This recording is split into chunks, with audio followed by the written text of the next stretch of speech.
오늘 그리스도의 비밀을 맡은 자라는 말씀으로 말씀을 함께 나누려고 합니다. 사도 바울이 에베소서 3장 4절에서 그리스도의 비밀을 깨달았다고 하면서 그 바로 앞에 3절에서는 내가 보낸 편지를 읽으면 너희도 알게 될 것이라고 그렇게 얘기하고 있습니다.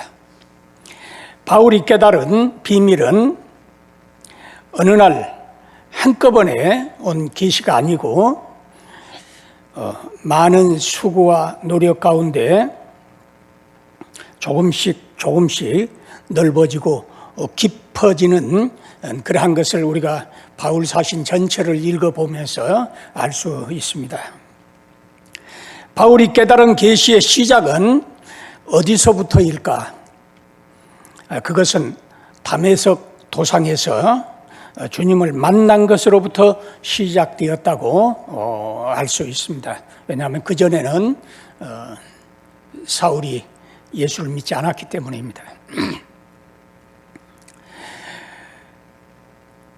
그것이 그의 구원론, 교회론, 은사론, 성령론 이런 모든 바울이 전한 내용들의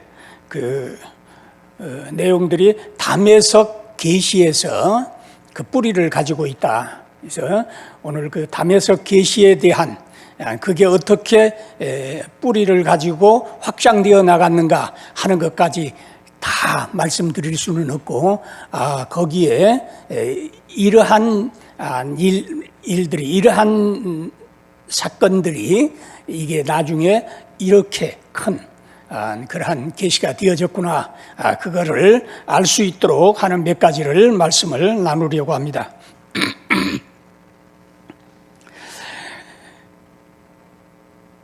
하나님을 사랑하는 일에 열심히 특심이었던 사울이라는 청년이 당시 세계에서 가장 강한 나라였던 로마의 권위로 십자가의 처형을 받아서 죽었던 나사렛 이단의 개수 예수라는 청년,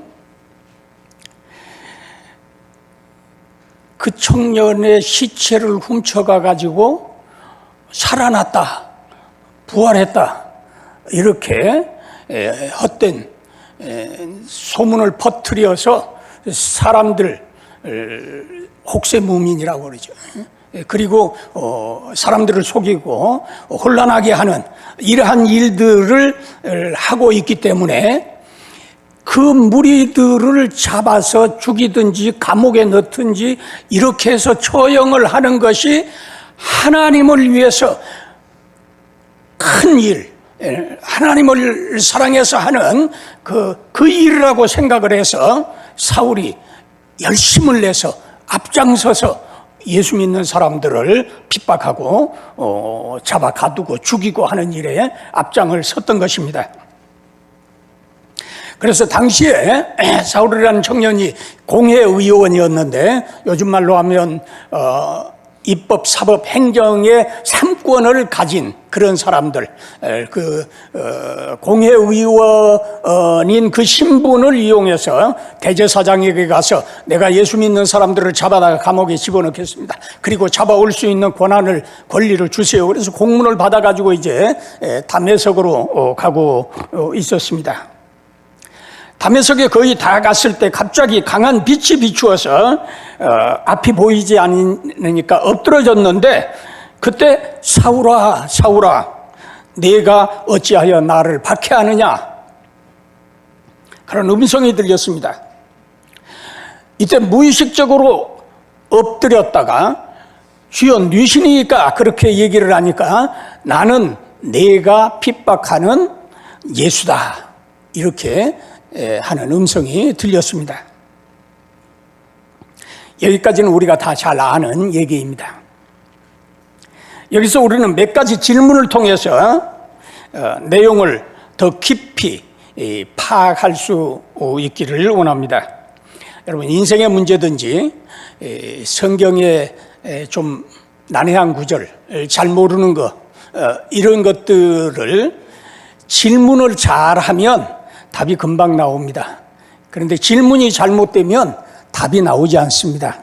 그래서 여러분들 어떤 문제를 어려움이 있을 때 질문을 잘 하시기 바랍니다. 오늘 제가 몇 가지 질문을 함께 나누면서 이 사울이 다메섹 도상에서 경험했던 그 사건을 한번 살펴보려고 합니다. 첫 번째,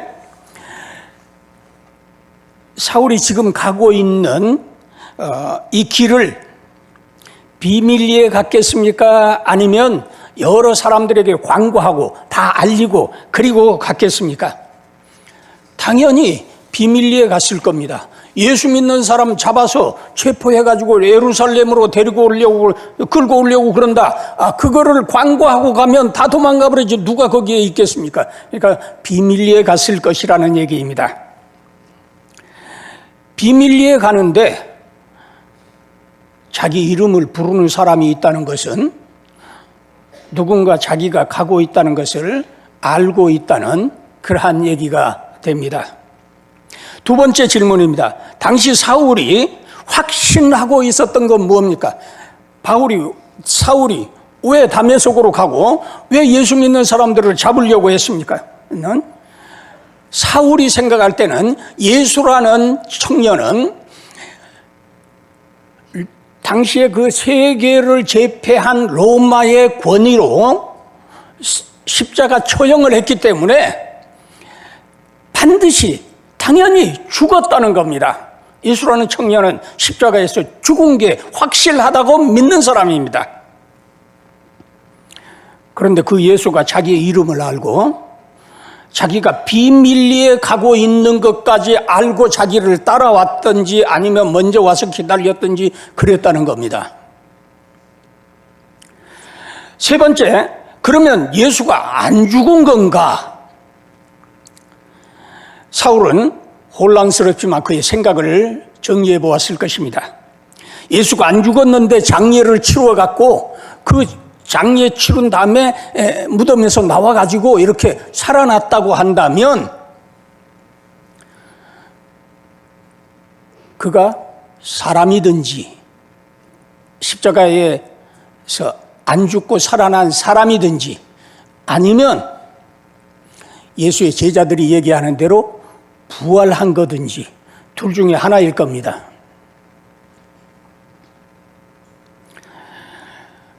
근데 사울이 생각하니까 사람인데 십자가에서 거의 다 죽고 그러나 아직 생명이 붙어 있어갖고 어떻게 다시 그냥 기적적으로 살아났다. 그러면 그도 사람인데 자기가 이렇게 비밀리에 가고 있는 이 체포작전 이거를 어떻게 알고 자기를 따라올 수 있느냐 하는 겁니다. 그러니까 그는 사람이 아닐 거다. 살아나서 어딘가 있다고 하더라도 내가 지금 다메섹 가는 걸 어떻게 아냐. 그러니까 분명히 사람이 아닐 거다. 그래서 사람이 아니면 그 예수의 제자들이 말하던 대로 예수가 부활한 게 아니냐. 만약에 그가 부활했다고 한다면 하나님의 아들인데 메시아인데 지금 내가 지금까지 해오던 스데반을 죽이는데 앞장서고 지금 다메섹으로 가고 있는 이러한 모든 일들이 하나님을 위해서 일한다고 하는데 사실은 하나님을 배반하고 하나님의 그 일을 방해하는 가장 잘못된 일을 하는 그런 사람임에 틀림이 없다. 생각이 여기까지 미쳤을 때 사울의 등골은 아마 오싹했을 겁니다.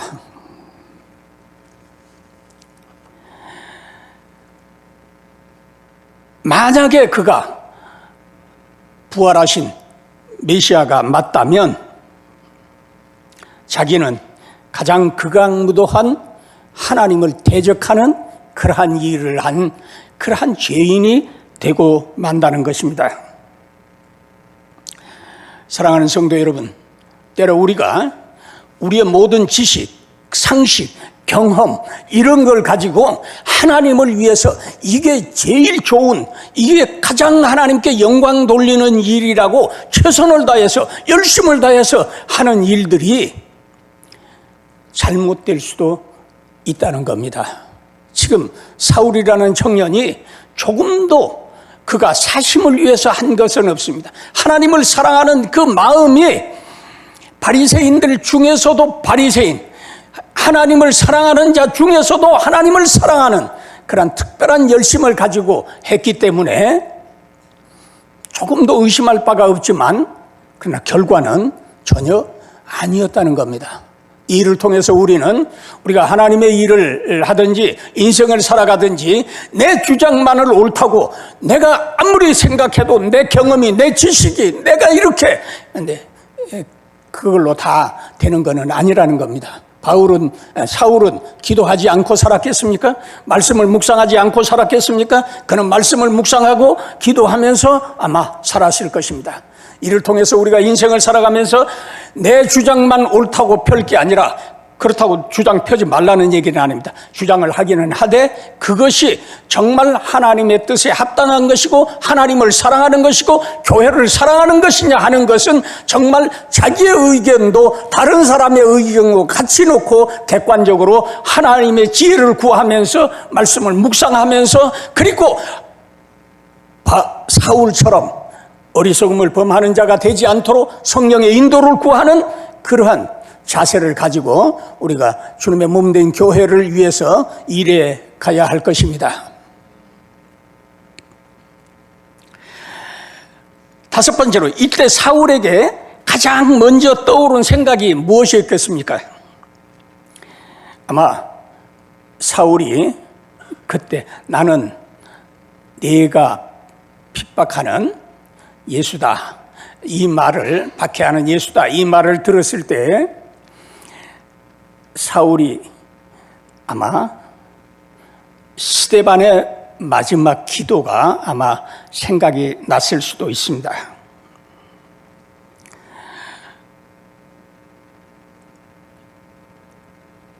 로마 사형권은 로마에게만 있다는 걸 여러분들이 아실 겁니다. 그런데 단 한 가지 종교적인 일, 이 종교적인 일은 유대인들에게 따로 너희들이 재판권을 주고 사형권을 줬습니다.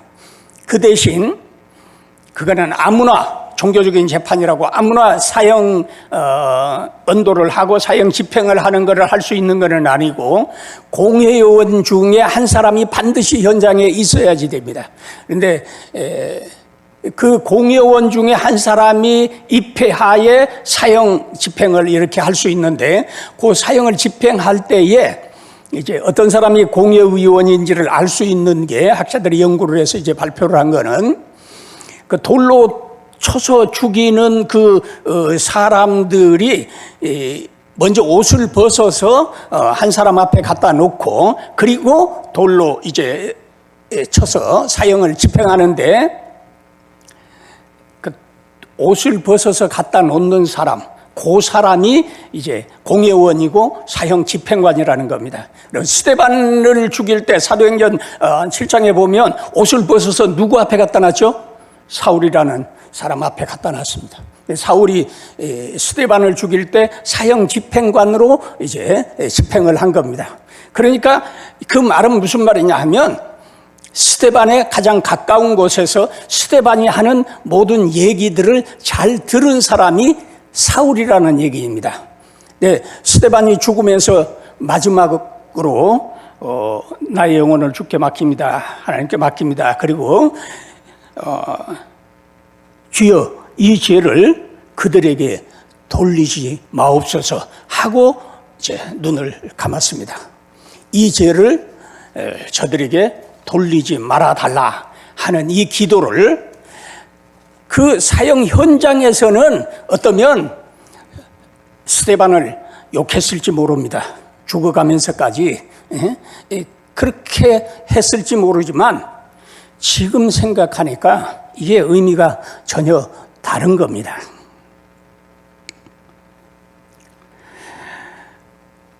다메섹 도상 사건으로 회심한 사울은 훗날 늘 성령 충만한 스데반을 죽인 죄인, 그 성령 충만해서 복음을 전하던 스데반의 목까지 자기가 더 전도하고 선교해야지 된다고 하는 그런 중압감, 그런 마음으로 사울은 늘 자책하면서 우리가 지난번에도 했지만 고린도후서 11장에 그 매 맞는 거, 그 고난 당하는 거 얼마나 어려움들이 많았습니까? 근데 그렇게 매를 맞고 몸이 불편한데도 그 몸을 끌고 복음을 전하는 일을 중단하지 않고 계속할 수 있었던 거는 이 죄인의 개수를 살려주신 하나님의 은혜가 너무 감사하고, 그 스데반의 목까지 자기가 하지 않으면 안 된다고 하는 그 마음이 그를 그렇게 이끌어갔을 것이다 라고 생각할 수 있습니다. 예수님은 물론이고 훗날 이제 제자들 통해서 전해지는 그 예수님의 십자가 위에서의 그 모든 내용을 바울도 알게 되었을 것입니다. 예수님도 그렇지만 스데반도 죽으면서까지 저들의 죄를 용서해달라고, 이 죄를 저들에게 돌리지 말아달라고, 저들이 구원받을 수 있는 그 어떤 것을 위해서 기도하면서 생을 마감하는 스데반의 기도를 생각하면서 바울도 이제 복음을 전하고 또 교회를 섬기고 성도들을 섬기는 그러한 일들을 했을 것이라는 얘기입니다. 그래서 예수의 제자라면, 복음을 전하는 사람들이라면 시시비비를 가리기보다는 상대방이 구원을 받을 수 있는, 상대방이 믿음 생활을 잘하고 믿음이 자랄 수 있도록 하는 그러한 말, 그러한 행동, 그러한 삶을 살아가야 한다는 것이 이제 바울이 깨달은 것입니다.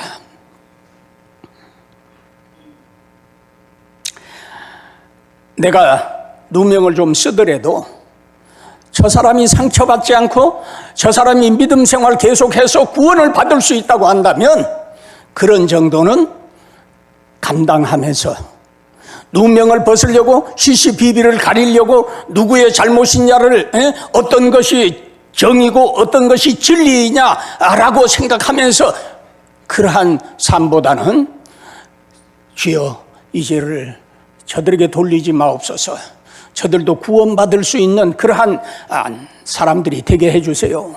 이게 이제 바울의 마음이었기 때문에 여러분들이 에베소서를 읽어보면 다른 서신도 마찬가지지만 특별히 에베소서에 에베소 교인들을 위해서 몇 번이나 바울이 기도하고 있는 모습이 에베소서에 나옵니다.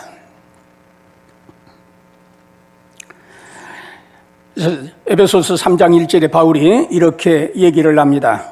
이러므로 그리스도 예수의 일로 너희 이방인을 위하여 갇힌 자 된 나 바울이 말하거니와, 너희 이방인을 위하여 갇힌 자 된 나 바울이 말하거니와, 바울은 이방인들에게 복음을 전하는 일 때문에 감옥에 갇혔습니다. 그러기에 바울은 너희 때문에 감옥에 있다라고 얘기해야 합니다. 그런데 바울은 그렇게 얘기하지 않습니다. 너희를 위하여 감옥에 갇힌 나 바울이다, 이렇게 얘기하고 있습니다. 너희 때문에나 너희를 위하여나 그게 그거 아닙니까? 그렇게 생각하시면 여러분들의 믿음이 좀 더 성숙해지실 수 있기를 원합니다. 우리는 시시비비를 가리는 것이 중요하지 않습니다. 누가 잘하고 누가 잘못했느냐가 중요하지 않습니다. 중요한 것은 나로 인하여 저 사람이 구원을 받는 것입니다.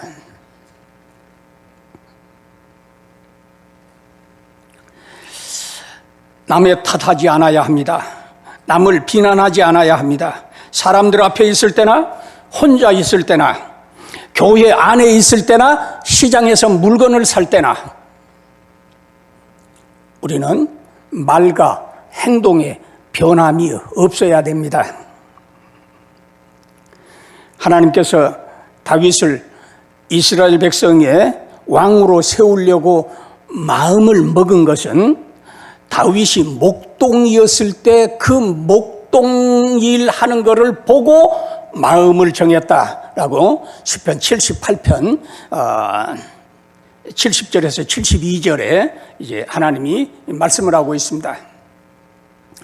다윗이 골리앗을 죽였기 때문에 사울 왕의 장군이 되어 가지고 나가서 전쟁할 때마다 승리를 하니까 얘를 이스라엘의 왕으로 세우면 괜찮겠네. 하나님 그렇게 하신 게 아니라는 겁니다. 양치는 일을 보고 결정하셨다는 겁니다. 그런데 이 시편 78편 72절에 보면 하나님이 두 가지를 얘기를 합니다. 첫째는 자기 마음의 완전함으로 양을 쳤다 그럽니다. 자기 마음의 완전함으로, 완숙함으로 양을 쳤다.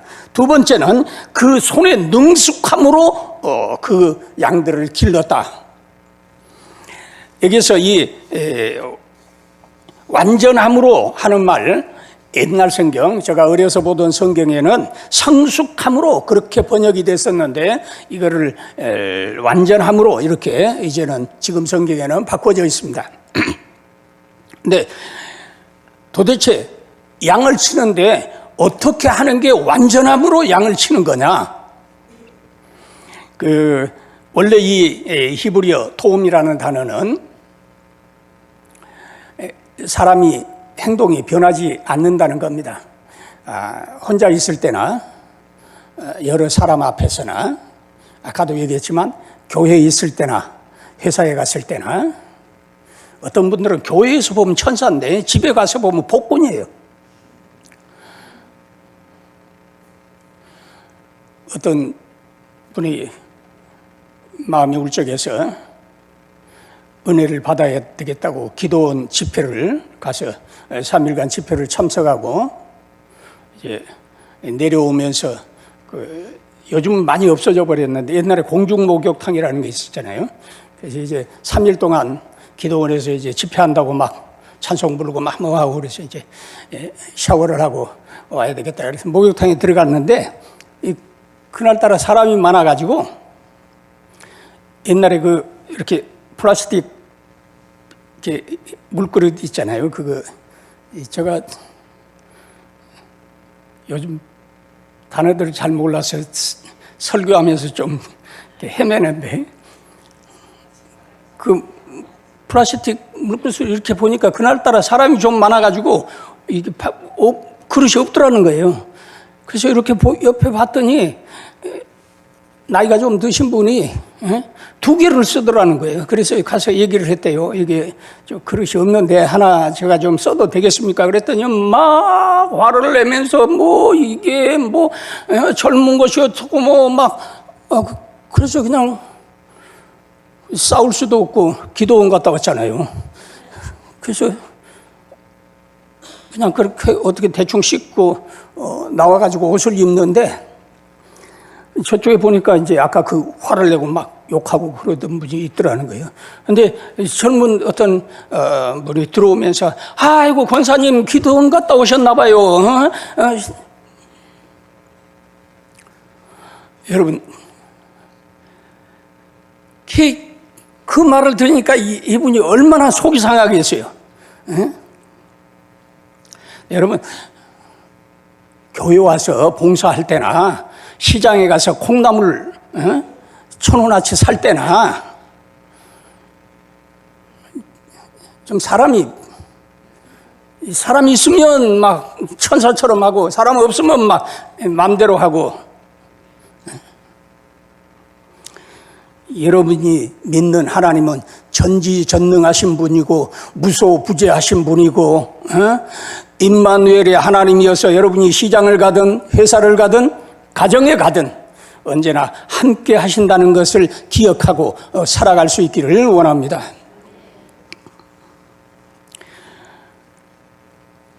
하나님이 양치는 다윗을 보니까 얘면 되겠다. 그렇게 하나님의 마음에 합한 그러한 것은 이제 마음을 먹었다.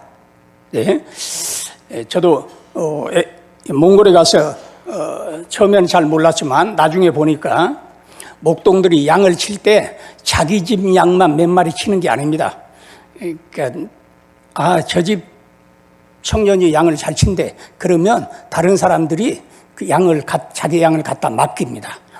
그러면 자기 양 100마리, 남의 양 50마리, 30마리, 200마리 이렇게 모아가지고 몇백 마리를 한꺼번에 이제 목동들이 양을 치는 겁니다. 근데 사람이 자기 양이 위험에 처하면 쫓아가서 건져냅니다. 그런데 자기가 미워하는 그런 사람 양이 저 밑에 이렇게 낭떠러지에서 떨어지려고 그래도 쫓아가지 않습니다. 왜 안 쫓아갑니까? 그건 자기 양이 아닌데. 사자나 곰이 와서 이렇게 해도 자기 양이면 목숨 걸고 가서 구해내죠. 그런데 남의 양이면 사자가 와갖고 이렇게 하는데 어떡하냐? 내가 어떻게 하려고 했는데도 안 됐다. 이렇게 하는 이게 사람이라는 겁니다. 근데 다윗은 그러지 않았다는 겁니다.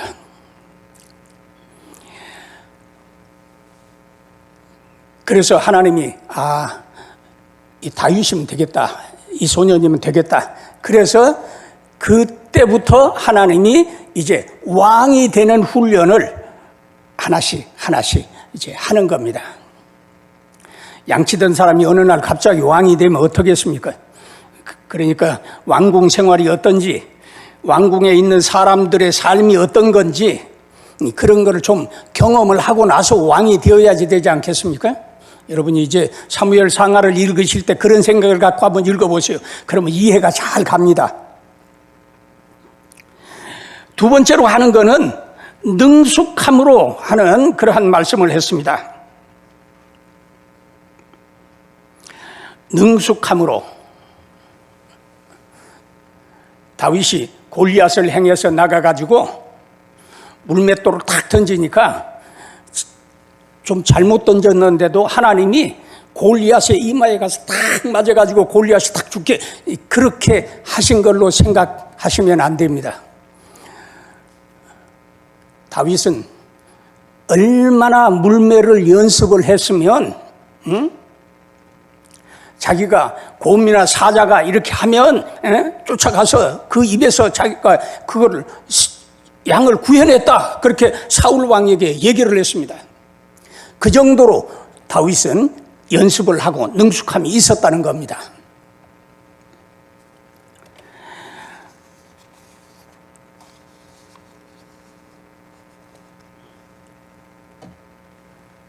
우리가 처음부터 잘하는 사람은 없습니다.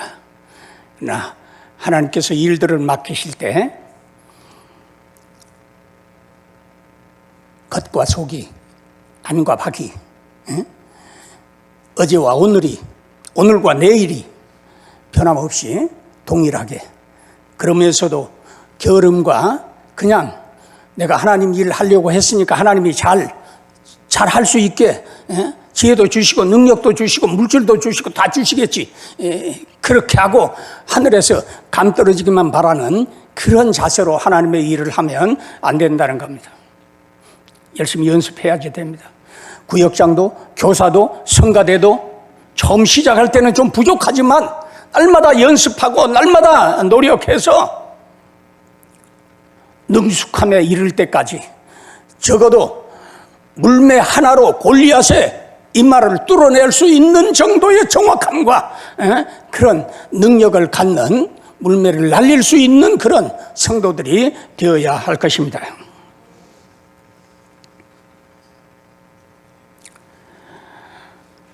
교회 안에서나 교회 밖에서 말과 행동이 같은 성도가 되시기를 원합니다. 우리가 시비를 가리는 일보다, 원망하는 일보다, 남 핑계대는 일보다 조용히 하나님 앞에 엎드리시는, 그리고 하나님께 아뢰는 그런 성도들이 되어야 할 것입니다. 사무엘의 어머니 한나를 보십시오. 분인나와 싸우지 않습니다. 내가 본부인인데 감히 첩주제에 이르지 않습니다. 그러나 남편을 원망하지 않습니다. 그리고 하나님 앞에 엎드려 기도해서 하나님이 응답해 주실 때까지 기도했습니다. 한두 번 기도하고 만 것이 아니고 응답을 받을 때까지 기도했다는 얘기입니다. 우리는 이런 자세로 신앙생활 해갈 수 있기를 원합니다. 두 번째 말씀드리고 싶은 것은 사울과 예수님의 대화 내용에 관한 것입니다. 갑자기 빛이 땅에 엎드려 빛이 비춰서 땅에 엎드렸습니다. 이때 소리가 들립니다. 사울아 사울아 네가 어찌하여 나를 박해하느냐. 사울이 주여 네시니까 물었고 나는 네가 박해하는 예수라. 그래서 우리가 잘 모르는 게 있는데 시간이 많이 갔기 때문에 많이 설명할 수 없습니다. 나는 네가 박해하는 예수라. 이 말에 헬라어로 하면 나는 네가 할 때 에고 에임이라는 말을 씁니다. 그런데 이 에고 에임이라는 말은 출애굽기 3장 14절에 하나님이 모세에게 이스라엘 백성들이 누가 보냈냐 그러면 뭐라고 그럴까요? 그러니까 나는 스스로 있는 자니라. 우리 성경에 그렇게 되어져 있는데 원래 히브리 말로 나는 나다. 그렇게 되어 있는 말인데 헬라 말로 번역을 하면서 나는 나다 그러면 헬라 사람들 이성적이고 철학적인 사람들인데 이게 무슨 말이냐 이해를 못한다는 겁니다. 그래서 고민하다가 학자들이 나는 스스로 있는 자니라 이렇게 번역을 했습니다. 그런데 이 나는 스스로 있는 자니라 요 말에 에고 에이미가 들어갑니다. 그래서요 히브리 사람들은 절대 에고 에이미는 사용하지 않습니다. 그런데 예수라는 사람이 나는 에고 에이미 예수스 네가 핍박하는 그렇게 얘기를 하는 겁니다. 바울이 너무 놀란 겁니다. 왜 놀랐겠습니까? 에고 에이미는 바울이 너무 사울이 너무 잘합니다.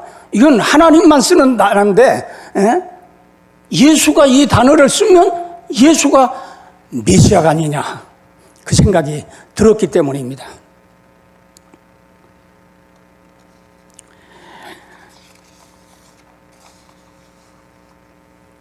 그래서 사울은 이 말에서 후에 묵상하면서 놀라운 계시를 깨닫게 됩니다. 그게 뭐냐 하면 네가 핍박하는 예수다. 네가 박해하는 예수다. 옛날 성경에 핍박이라고 돼 있어가지고 늘 네가 박해하는 예수다. 지금 성경은 그렇게 돼 있죠. 네. 바울은 예수를 만난 적이 없습니다. 그런데 예수는 사울이 자기를 박해했다고 하는 겁니다. 어떻게 된 겁니까? 사울은 이제까지 예수 믿는 사람을 박해했지 예수를 박해한 적이 없습니다. 예수를 만난 적이 없습니다. 그런데 예수는 예수 믿는 사람이 받은 박해를 내가 박해를 받았다. 너가 나를 박해했다라고 말하고 있다는 겁니다. 그래서 바울이 이제 깨달은 게 뭐냐 하면 예수 믿는 사람이 예수님의 몸이다 하는 것을 깨달았습니다. 네, 예수 믿는 사람들이 모여서 예배 드리는 것을 교회라고 그랬습니다.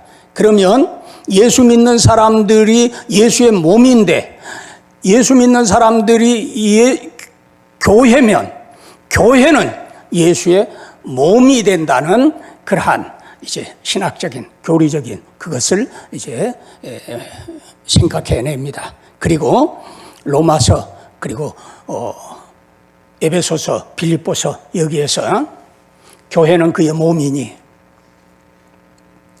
교회는 예수의 몸이라는 겁니다. 그리고 예수 믿는 사람들이 예수의 몸이 된 겁니다.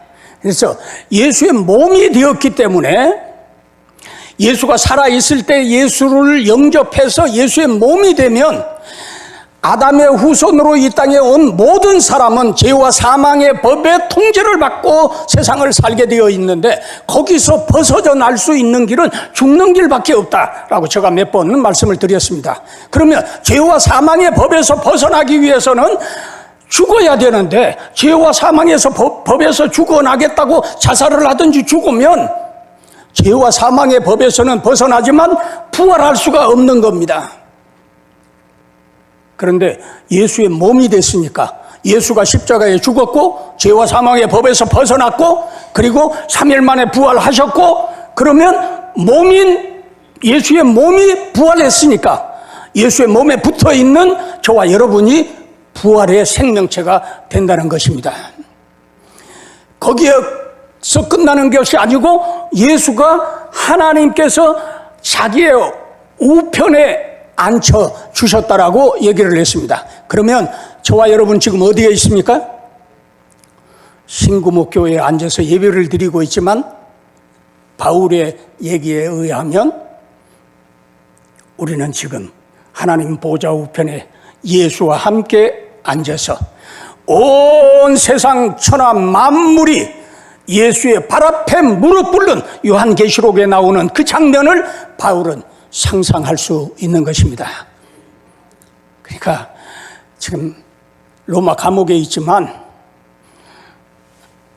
성령 안에서 예수와 함께 죽고 예수와 함께 부활하고 예수와 함께 하나님 보좌 우편에 앉힘을 받고, 그리고 모든 피조물이 예수의 발 앞에 엎드려 있는 그것을 볼 때에 바울은 자기 앞에 펼쳐져 있는 그 모든 일들을 생각하니까 얼마나 기쁘고 얼마나 감사하겠습니까? 매 맞고 감옥에 앉아있는 이게 도대체 전혀 문제가 되지 않는 겁니다. 그의 육신이 얼마나 만신창이가 되었느냐, 이거는 중요하지 않습니다. 하나님 보좌 우편에 있는 그 영광스러운 모습을 볼 때에 기뻐하지 아니할 수가 없고 찬송하지 아니할 수가 없습니다. 그래서 에베소서 1장 3절에 에베소 교인들에게 얘기하기 시작하면서 찬송하리로다부터 시작을 하는 것입니다. 사랑하는 성도 여러분, 오늘 우리 세상 사는 거 만만치 않은 줄 압니다. 힘든 줄 압니다. 육신의 질병이 있을 수도 있고, 경제적인 여러 가지 어려움이 있을 수도 있고, 자식의 문제가 있을 수도 있고, 남편의 문제가 있을 수도 있고, 아내의 문제가 있을 수도 있습니다. 대인관계의 문제가 있을 수도 있고, 여러 가지 어려운 일들이 많이 있지만 그것을 묵상하지 마시기 바랍니다. 그리고 그리스도 예수 안에서 죽었고, 그리스도 예수와 함께 살았고, 그리스도 예수와 함께 하나님 보좌 우편에 앉힘을 받고, 그리스도 예수와 함께 모든 피조물들이 무릎 꿇고 있는 그 모습을 여러분들은 생각하시면서 늘 기뻐하고 감사하고 찬양하면서, 그리고 시시비비를 가리고 누구의 잘잘못을 따지기보다 어떻게 하면 저 사람이 구원받을 수 있을 것인가, 어떻게 하면 저 인간이 구원을 받을 수 있을까, 그렇게 스데반처럼 기도하면서 생을 마칠 수 있는 우리 될 수 있기를 원합니다. 한번 기도하겠습니다. 하나님 아버지, 은혜를 감사합니다. 하나님의 은혜로 그리스도의 비밀을 깨달을 수 있는 이 은혜를 주셨으니 감사합니다. 복잡하고 어려운 세상을 묵상하지 않고 이제는 종을 통하여서 어떻게 이 많은 죄인들이, 지옥 갈 사람들이 구원받게 할 수 있을까 하는 이 말씀을 묵상하면서 그리스도의 몸에 붙어있는 그러한 삶을 살아갈 수 있도록 은혜를 더하여 주시옵소서. 감사하고 예수님의 이름으로 기도드리옵나이다. 아멘.